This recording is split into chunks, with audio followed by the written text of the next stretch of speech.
All right, people, today we are going to be installing the RVI battery charger, and that allows the pulling vehicle through a 7-pin to come through this for positive and negative from the towing vehicle and then charge the battery. So it's a DC to DC charger.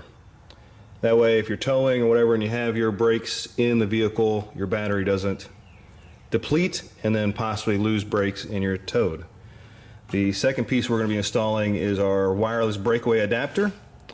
And this way there is a cable that comes to the front for the breakaway to this device. And then it talks wirelessly to the RVI Break 3. So that way I don't have to worry about running that cable all the way through the firewall and then having it just hang out. So I've decided to go ahead and put them here. I'm going to use some Velcro, and this is on the passenger side and the front, and the battery is right here. And then I also have a wire loom already in place that comes down through this direction and then down to the bottom for the winch negative. And what I'll do is I will take the RV cable that is plenty long and we'll fish that through, and then we will take the breakaway adapter, and this is our breakaway adapter over here, and fish this guy through as well. Once we get those done, then we can come back and look at the 7-pin. This is interesting. This came with the Nighthawk, and the pins are actually straight up and down instead of normally they're a little bit slanted. So this is only going to work with the Nighthawk, Roadmaster Nighthawk tow bar setup, and that is because these pins are in the wrong direction, but it came with one in the setup. So you can see I have these guys right here. They don't interfere with the hood. I think I still might cut these off, give it a little more clearance. And then here's your two fuses for the wireless adapter for the breakaway and for the battery charger. I have that out because I haven't connected to power. So when it's not in use, I'll take the fuses out so it's just not a power draw. Now with the wiring, it's gonna be kind of hard to see, but I have the wires coming down this way along the side, down here, and they go under the fuse box or right in front of it and then down.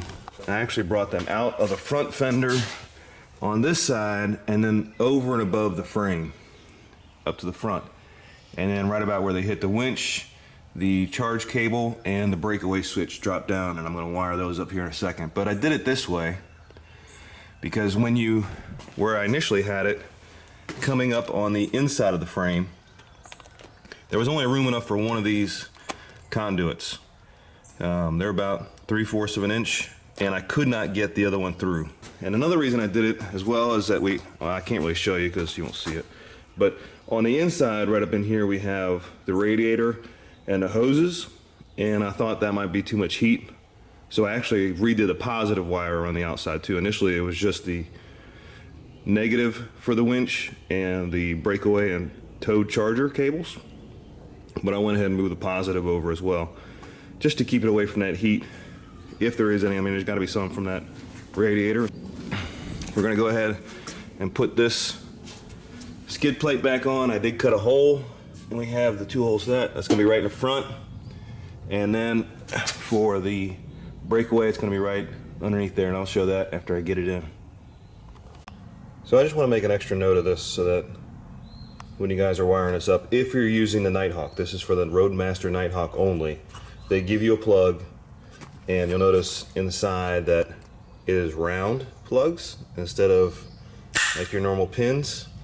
And also in the instructions they show you the wiring. The wiring is not the same as your normal 7-pin harness.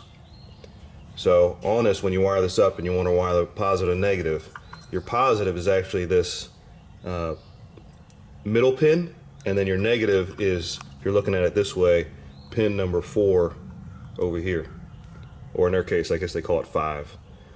But just make sure you're reading the instructions and you're doing this. And you wire it up, you know, if you have a skid plate, you got to put it through the skid plate, then put this on, and then screw this into the skid plate. Another quick view of the wiring. We have it cased up. We have our switch disconnect. I'm going to give this a little black paint And then we did paint the front. I might hit that again a little bit just to cover up that silver.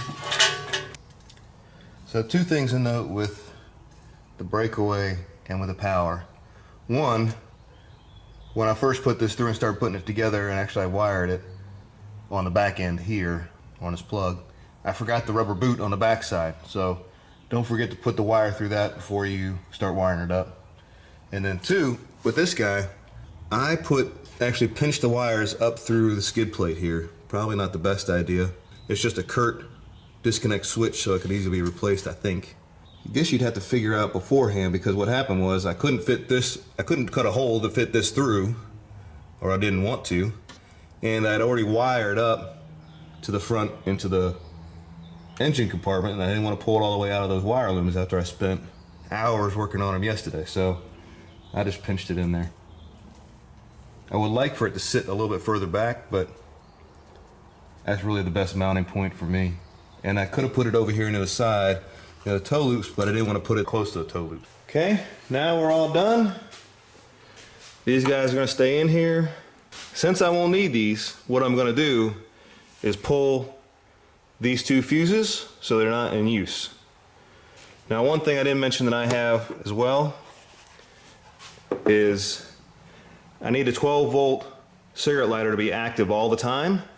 And so this little cord you can get from Cooltech, and it plugs into the fuse that is for the 12-volt in the dash, and it connects to power.